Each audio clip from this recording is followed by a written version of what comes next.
Coach, year number 25. How time flies here in the Queen City. Are you still having as much fun as you did in year one? No question. The kids are fun to be around.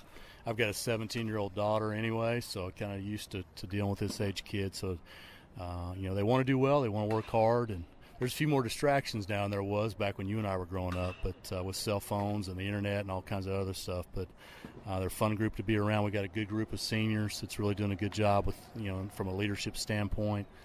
And it's fun to do it. Last time out, Open Conference USA play, 2 of 3 down in Miami against FIU. Could have actually swept all 3 if it wasn't for that bad 8th inning in the middle game. Talk about your play and how you guys are progressing right now. We played a great schedule. We opened with West Virginia, and they're 2-1 in the Big 12 play now. We played Xavier, who's picked to win the Big East, and they just swept Ohio State this weekend. We played played South Carolina.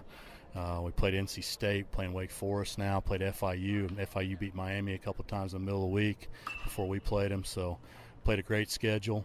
Looking forward to tonight playing another really, really good team and like where we're at right now. But again, every time we come out and play, we're playing somebody that's a top 50 program, it seems like, and we're going to have to show up and play. One kid who's swinging a toward back, Jackson Mims, batted over 500 in the FIU series, hit nearly 500 for the season, a Conference USA hitter of the week. He's just off to a torrid start right now. Good player. He's from Shelby area, played in the Shelby Legion program growing up, so he's learned how to play the right way. He's a guy that's developed into a really solid third baseman, defensively, and a guy we've been hitting in the middle of the order all year. So we've got some other guys. We've got a little bit of balance in our lineup. We did get one of our better hitters hurt.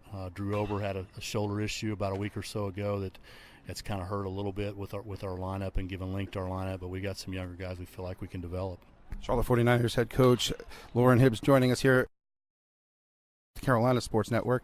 TJ Nickting, another Conference USA hitter of the week. He gives you a nice 1-2 punch with Mims. Yeah, I don't like his hair too much, so you can go ahead and say that. He's kind of got the free-flowing hair going, but he really plays hard. And a guy that's just a baseball player. He's a kid that we recruited out of Ohio. He's been in our program for 4 years, developed. He's played in good summer leagues, in the time that he's been here as well. And a guy that we hit in the middle of the order that's a little guy that's got some bat speed, and he's really become a good defensive outfielder as well. Big Colton Laws on the bump has been anchoring things for you early on. Just talk about your pitching in general. I mean, if you're going to make a big run in Conference USA and into regionals and postseason, you've got to get the arms going. Well, I wish we could throw like it is in softball. I wish we could throw Colton every time we play, but this is not softball where you throw 1 or 2 pitchers. He's been a great addition for our pitching staff. For the 2 years he's been in our program as a Friday night starter, done a great job. Our weekend pitching's been pretty good to this point. The midweek's a little bit of a challenge, I think, for everybody, whether it be Wake Forest or whether it be us.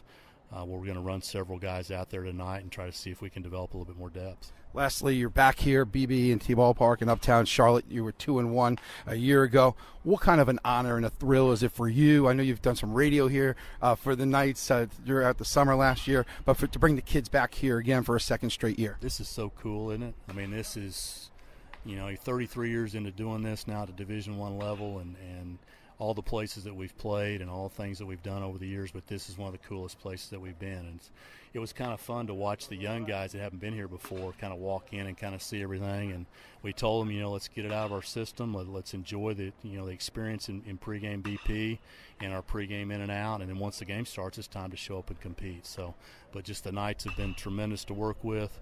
We were the first game here, as you know, a few years ago when we played NC State, and really proud that we got it off to a good start. Now there's a lot more colleges and a lot more programs that are being included and being able, having a chance to come down here and play. Coach, best of luck to you tonight. Always a pleasure talking baseball with you. Have a great ball game. All right, good deal. Thank you.